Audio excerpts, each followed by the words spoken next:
Hi students, welcome to the class on construction materials and engineering.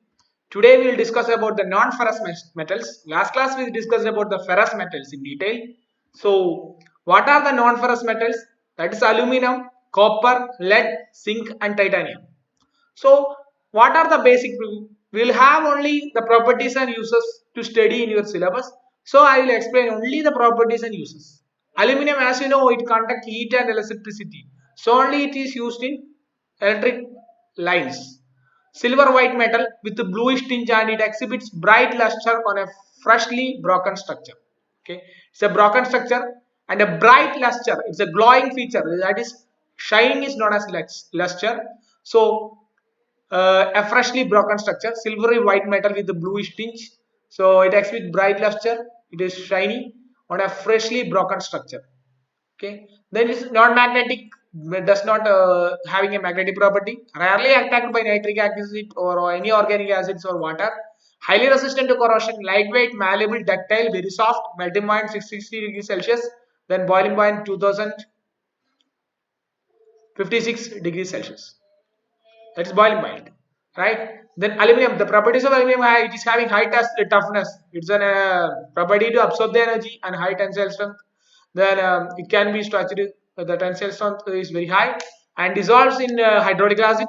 Then specific gravity is around 2.7. So, what are the uses of aluminum? It is used as a reducing agent in the manufacture of steel. In the manufacture of steel, it can be used as a reducing agents. Then used for making aluminum alloys, automobile parts, then engine parts, surgical instruments, used for casting of steel, used in the manufacture of electrical conductors, used for the manufacture of paint in powder forms, all those things, we can make use of this aluminum. Then comes the copper properties. Where next is copper. What are the properties of copper? It's become brittle just below the melting point. Okay, it becomes brittle just below the melting point. Then it can be below the melting point. It becomes brittle. It can be worked in hot or cold weather conditions. In not weather condition, it can be we can work hot rolling or cold rolling. We can do hot condition or cold condition. We can do, but cannot be welded. Okay, we cannot be welded. Okay, then it has a peculiar reddish brown color. It has a peculiar reddish brown color. Then one more thing. Sorry, I can here it is only it can be worked in hot or cold condition. That is the weather condition only. We can use it in any weather condition. Next, good conductor of heat and electricity. A good conductor of heat and electricity, that is copper. Does not attacked by dry air, but in moisture air it is green coating. Okay ഒരു ക്ലാവ് എന്നൊക്കെ പറഞ്ഞ ഒരു പച്ച coating നമുക്ക് ഇതിന്റെ പുറത്തുണ്ടാവും കോപ്പറിന്റെ പുറത്ത് ചില കിണ്ടിയൊക്കെ എടുത്താൽ അതിന്റെ പുറത്തൊക്കെ ഉണ്ടാവും അതില് ചില കോപ്പർ വിളക്കിനൊക്കെ ഉണ്ടാവും it is not attacked by water at any temperature water will not react malleable ductile extremely soft വലിച്ചു നീട്ടാൻ പരത്താം melting point 1083 degrees Celsius, boiling point 2300 degrees Celsius, specific gravity is around 8.92, which is much more high. Then uses of copper. Market for coppers are ingots, sheets, tubes, and wires. Okay, then used for electric cables, alloys, household utensils. Then electroplating, for the purpose of electroplating, that is a coating. Then utensils are spoons, like spoons like things. Lighting conductors, dowels in stone machinery. Dowels are, these are the connections used in the masonries. Blocks for printing, for the purpose of printing we can use these blocks. Major alloys are bronze and brass. That we may discuss about the alloys. These are all the uses. പരീക്ഷയ്ക്ക് ചോദിക്കാൻ നിങ്ങൾക്ക് എഴുതാൻ വേണ്ടി പറ്റണേ രണ്ട് മൂന്ന് points. Okay, then comes the lead. It's melt around 327.5 degrees Celsius, the melting point, and its boiling point is 1620 degrees Celsius. Lustrous metal, shining metal, and with a bluish gray color. It's having a bluish gray color. It is converted into leathers when heated to strongly in the presence of air. Leathers എന്ന് പറഞ്ഞൊരു compound convert in the presence of strongly in the presence of air or oxygen. It's not attacked by dry air, but moisture takes away the bright metallic luster. Moisture ആയിട്ട് attack ചെയ്യുന്നതിന്റെ brightness ഒരു bright metallic shining ഉണ്ടാവും അപ്പോൾ moisture ആയിട്ട് react ചെയ്യുമ്പോൾ അതങ്ങ് പോകും അപ്പോൾ dark protective film is produced on the surface of metal ലെഡിന്റെ ഇറ്റ് പോസസ് ലിറ്റിൽ ടെനാസിറ്റി അതായത് വലിയ എന്താ പറയുക ഗ്രിപ്പ് ചെയ്യാനുള്ള ഒരു പവറാണ് അതായത് അതിൽ എനർജി അബ്സോർബ് ചെയ്യാനുള്ള ഒരു പവറാണ് so it possesses the little tenacity, readily dissolves in dilute nitric acid. Dilute nitric acid it readily dissolve in specific gravity 11.36. It is much more higher than this previously discussed thing. Then uses of leads. Making shots or pellets. ഗണ്ണിന്റെ pellets ആയിട്ട് ഉപയോഗിക്കാം, alloys ആയിട്ട് ഉപയോഗിക്കാം, bullets, strong bullets, we can use it for strong bullets. These are the pelts. Storage cells, lead cells, sanitary fittings we can use, cisterns, and flushing systems and all we can use it as a cistern. Gas pipes, roof gutters, we can use it as a roof gutter also, that is പാത്തി പോലെ വെള്ളം പോകാനുള്ള roof gutters. Printing types, then damp proof course of building. ബിൽഡിംഗിൽ damp proof course ആയിട്ട് നമുക്ക് ഉപയോഗിക്കാൻ വേണ്ടി പറ്റും, അതായത് ചില cavity വാളിലൊക്കെയാണ് ഇത് ഉപയോഗിക്കുന്നത് damp proof course.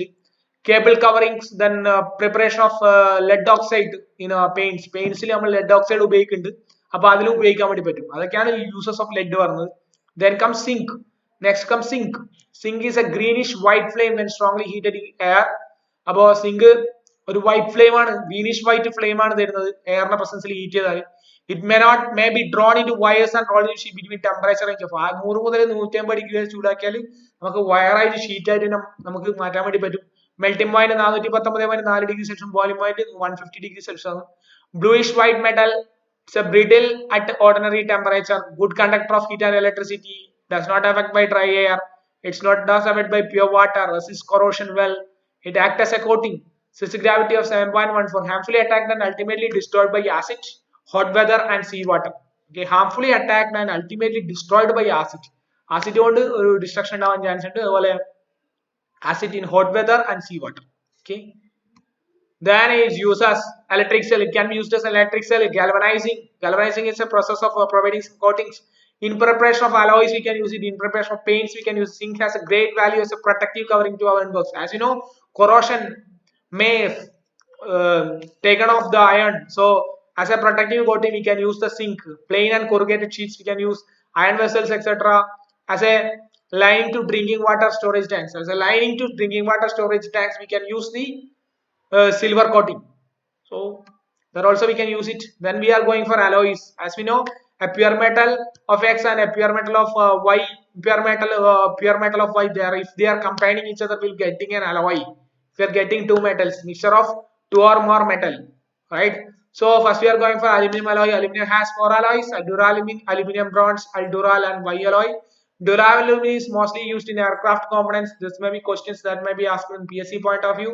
That the composition includes aluminum, copper, magnesium. You have to mug up or by heart all those points. What are all the ingredients of these all those alloys and what are the uses? Okay. What are the use of aluminum bronze? It can be used as a die casting. In die industries, we can use it a die casting. Pump rod for concrete pumping. Then aldural is used in marine constructions. For the construction of gearboxes, we can go for Y alloy. Engine pistons and cylinder heads and propeller blades in turbines we can go for. Then we have to study the composition also. These are all very easy to study. Okay, there may be questions from this side.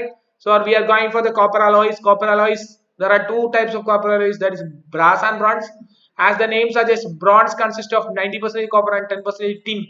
Okay, these questions are repeatedly asked in public service examination. What are the components of these bronze? Just by heart it. Brass 70% copper and 30% zinc. Then properties: bronze is strong, then doesn't corrode easily, has shiny surface. Then uses to build statues and monuments. In the making of the medals we can use it. Then brass harder than copper in the making of musical instruments and kitchenware we can go for the brass. So that's it from today class. We have discussed in the last class ferrous metal. Today we discussed about the non-ferrous metals and the alloys. That is non-ferrous includes the alloys. So thank you for listening to me. Thank you. See you in next class. Bye.